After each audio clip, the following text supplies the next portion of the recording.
In this episode, we'll show you how to build your own studio in a parking lot. AdoramaTV presents Digital Photography One-on-One, where we answer your questions. Here's your host, Mark Wallace. Hey everybody, welcome to this week's episode of Digital Photography One-on-One. Well, we are going to show you some really interesting, fun stuff, and the nice thing about this is it can be done on a very low budget. There's a lot of do-it-yourself stuff here, and this all started with a question that came in from Shelly, who lives in Pittsburgh, and Shelly asked, how can I take high-key portraits with just my speed lights? I'm talking about a portrait with a solid white background. Well, Shelly, that's a great question. Now, we are going to show you how you can build a studio. It's not an actual studio, but it's a shooting location that's portable, and you can put it just about anywhere. In fact, we are going to set ours up in the parking lot in front of our offices. Now, the cool thing is this will give you that really high-key effect with a solid white background and a really nice soft light on a person, and it looks a lot like Richard Avedon's portraits, where you have a person, a white background, and the nice thing is you can do all of this with 0 flashes, so you don't need any strobes at all, or if you want to do it like we did it, you can actually add one single speed light on your camera and it will look terrific. Now, what I'm going to show you is really based on the work of Alan Sheldon, who based his work on Richard Avedon. And Alan Sheldon is a photographer in England, and he shot a series of portraits on the King's Road in Chelsea, London. And I used some of his work as the inspiration for this week's episode. So for bonus material, just Google Alan Sheldon. You'll see all kinds of really nice stuff. So without further ado, let's go to the studio and talk about all the gear that you need, and then we're going to put it together and shoot outside in our parking lot. All right, well, that's a challenging thing to get a really high-key image outside in bright sunlight with no studio strobes. And so what we're going to do is build a studio that we can set up in a parking lot and get some really interesting looks. And so here are the things that we're using. So the key to this is actually this thing right here. This is called a bookend. There's a bunch of different names for it. And it's something that you build yourself. And it's built out of 2 things. And so I'll just put this down really fast. These are foam core panels, and you can get these at an art supply store. So it's just a foam board, and I've got one that's black and one that's white. And all I did is I put them together, and then I grabbed a roll of gaffer's tape like this, and I taped them together. And we have these all over the studio. We have white, and we have black, and we have some like this that have white and black. That way we can just really quickly flip those around. These are great reflectors, and they also make for great subtraction panels if you want to have something that absorbs light. And then you can just put these apart like a book, and they stand up. So we'll be using that. Now, when we're outside, we have a huge problem, and that is wind. And so it doesn't take very much wind for this to act just like a huge kite and blow away. So you can't set it up like this outside, because even the slightest wind is going to just knock the whole thing over. And so what we've done is we're just going to use a couple of normal light stands and then some A-clamps. Now, these A-clamps you can get at any hardware supply store. They're very inexpensive. And so all we'll do is we'll just take these, we'll clamp them around this, and then those will clamp right onto the styrofoam, and that will hold that up. And then on the bottom of this, to make sure that it's really sturdy, we'll take some sandbags. I've got one right here. And we'll take these sandbags and we'll put them right in the stand, and then that will keep everything from flying away in the wind. Now you got a really sturdy stand. And that's what we're going to hold these up with. So that's what these are. Now we're also going to put another one of these pieces of foam board across the top. And that's going to build a box. Now, we can't use these stands across the top, so that's what these are. These are 1x4 pieces of lumber, and what we'll do is we'll just use, again, some clamps. We'll just clamp those to the foam board on the top. That'll weight it down. That'll keep that from flying away. Now, of course, this won't work on a really, really windy day. In fact, wind is a big problem with this setup, and so we actually have some backup plans. And so one of the things that might happen, we've got this roll of seamless paper, and we're going to set that up behind the box. It's going to be lit by the sun. It'll be overexposed, and that will do 2 things. One, it'll give us a totally white background, but it will also bounce light into the back of our subject, and it'll give really nice subtle highlights. And that's why we're using these black boards, because we want to sort of eliminate some of that light that's bouncing around to get some contrast. So if we use the white side of this, we'd have too much light, and we would have 0 contrast. It'd just be really, really low contrast. So the black helps with the contrast. Now, I know from experience that sometimes setting up seamless paper outside can be a problem. So if that happens, we have this. another bookend that's just totally white. Now the problem with this is it's not as good as the seamless paper because it's highly reflective and it's got tape on it and some other things, and you have to have somebody to hold it up. So if something happens and our paper starts blowing away in the wind, we'll have that as a backup plan, but hopefully we won't need it. Now that's all the stuff. The other thing you might need is a step stool to put the top little piece of foam board on the top of the box. So make sure you have one of those. And if you have a couple friends to help you out, you're going to have really great success. Now the last thing is the camera that you use. You can use just about any camera for this. And so I like to use a camera with a longer lens so I can get back, I can zoom in, that way I don't see outside the back of this box. And then a little bit of flash is going to help out with just some highlights, so I'll show you that as we're shooting outside as well. So now that you know all the stuff that we need, let's get to the parking lot and set it all up.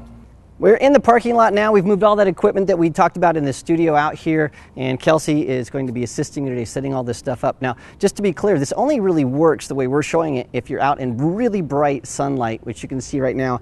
It is really hot and bright out here in Phoenix, Arizona. And so if you live in a place like Seattle or San Francisco that's got lots of cloud cover, then this is not going to work the same way. You'll get different results. Well, the first thing we want to do is take advantage of that really bright, contrasty sunlight and look at our shadows, because these shadows here are going to tell us where to set up the little box and where to set up our background. So the first thing I want to do is figure out what angle to put this background. And so if we look at my shadow, you can see that the shadow is pointing to that white background. Now this is not totally perpendicular to the shadow. In other words, it's not facing the sun exactly, and you'll understand why in a little bit as we adjust it to add a little bit of highlight to the back of our subject's face. But the first thing we need to do is set up our first panel. And so I'm going to grab this first panel right here. Now this is black because we want to absorb a lot of the light that's coming in, and it'll give us some really cool highlights. Now what I'm doing here is I'm adjusting this panel, and if you look right here, you can see that that shade is now at a 90-degree angle from where the panel is. So if I adjust it this way, that's no good. It needs to be at a 90-degree angle. So we'll do that. Once we have that set up, we'll set up the other one, and then we'll have this really interesting effect, and then we'll adjust where this white paper is, and we'll be able to shoot some really interesting stuff. So we're going to do that really fast. Kelsey's got this, I've got the other side. We're going to clamp this together, we'll clamp the other one together, and then once we get there, I'll show you how to put the roof on, and then we'll start shooting.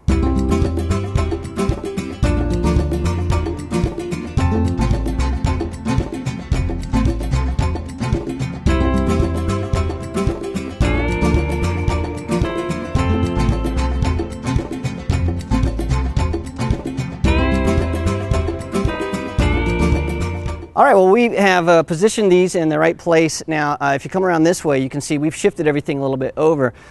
We have sandbags on here to make sure that these don't blow away in the wind, and they're just clamped on with these A-clamps. If you look straight through here, you can see that now this paper is in the right location. We're going to have to raise that up, but we're going to do that after we put on the top. Now, the top is made of the same foam core board.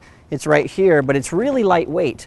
And so what I need to do is weigh that down, and I'm going to use a couple of pieces of 1x4 to do that. I'll just sort of stick them on there, put a clamp on that, and that is going to make sure that this doesn't fly anywhere in the wind. And so you can see I've just got one of these little clamps, goes right on there. It's clamped on. I can move this up. So let me put this up, then I'll put the other board on and clamp it, and then we'll fix our background.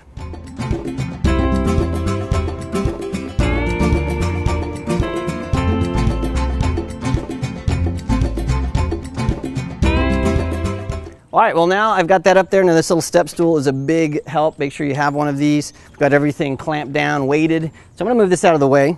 And the next thing we need to do is raise this background. And you'll notice that now I'm in a nice shade. It really changes from really nasty light to shade. So we've got that light. Now let's get the background all set up. So Kelsey's gonna help me out. And we don't have to raise this very much. Let's raise that up to about there. And we've weighted this as well. We have this little bar right here on the paper, so we're going to let this come down. And then we'll raise it up a little bit more, and then we'll be done.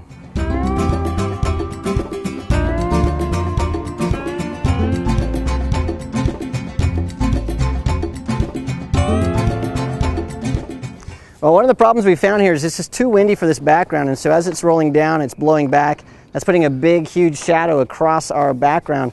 And so in this wind, this paper is not going to work, but we have a backup plan.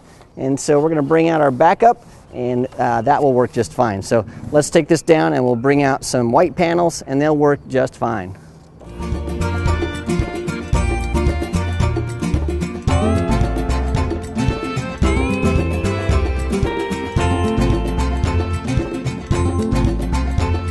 All right, so what we did here is we swapped out that paper that was flying away in the wind, and we put some white foam core panels. Now these aren't going to be as good as the seamless white for color, but they're going to be so overexposed we won't really see much. Now one of the things that's really important is the seam right here. You need to make sure that when it's overlapping, that it's overlapping with this side on top of this side. In other words, the side that's away from the sun on top of the side that's closest to the sun, because if you do it the other way, you're going to get a shadow across here. So make sure you watch for those shadows. This is going to be totally overexposed. We won't really see this, and if we have to, we'll have to Photoshop a little bit of that out of there. And then the other thing on the other side of this, we'll show you that we're having to use human power. So we have a hidden Michael back here and Kelsey. And so this isn't like one of those things that'll be long term. If you have lots of wind, you'll probably have to build something that's more stable than what we have here, unless you have a bunch of volunteers, and then they'll work just fine. So now that we have it all set up, let's get our model in place and let's start shooting. Well, now that we have everything set up, Julie has joined us. She's our model, and we're going to set our exposure first. And to do that, I'm going to grab this from you, Julie. This is a gray card. Now, the reason we're using a gray card is I can have Julie hold it in this shaded area. I'll point my camera to that in full manual mode, and then this will give me a proper exposure reading. The reason we're using that is with this really big white background and all the different contrast we have here, it might be difficult for your camera to get a really, really precise reading. So this is the best way to do that. So I have my camera in manual mode. I'm shooting at f4. All I need to do is adjust my shutter speed to match that. So I'm going to point this right at the gray card, and I'll dial this in, and that tells me 640th of a second. So I'm ready to start shooting. Now what I've also done is I've added an external flash to this camera. If your camera has a pop-up flash, that'll work just fine. All we really want to do is, with no flash on, we're going to get a really nice exposure on Julie's face. But it's going to lack those catch lights that we really like.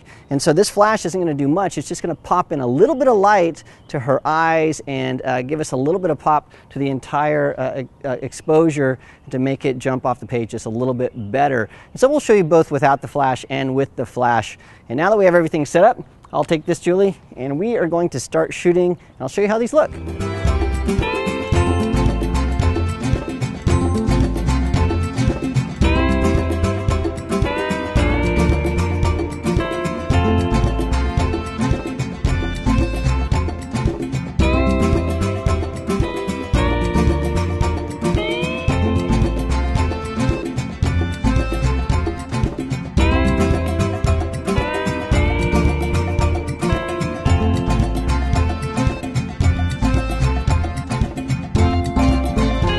All right, well, that's how you do it. You can set up a studio right in the parking lot. Now, there is one gotcha that I didn't mention out in the parking lot there, and that is that if the background is too close to your subject, you're going to have a lot of reflected light coming straight into the lens of your camera. And so what you'll need to do is either move that background farther from your subject, or what you'll also have to do is shoot it at a different time of day where it's not so bright.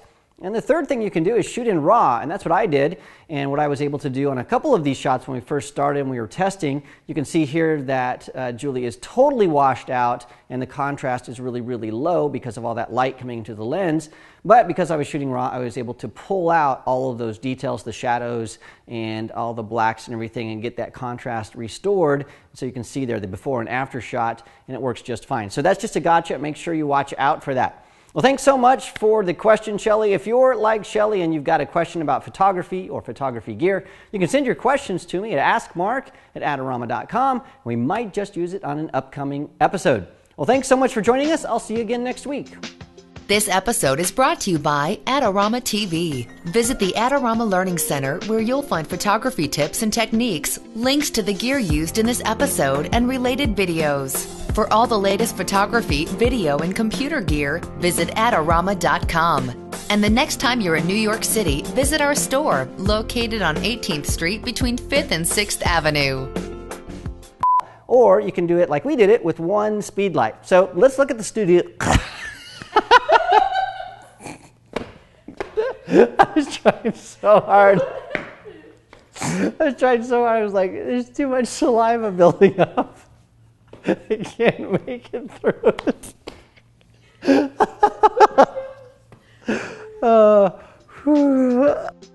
Digital Photography One-on-One is written and produced by Snap Factory.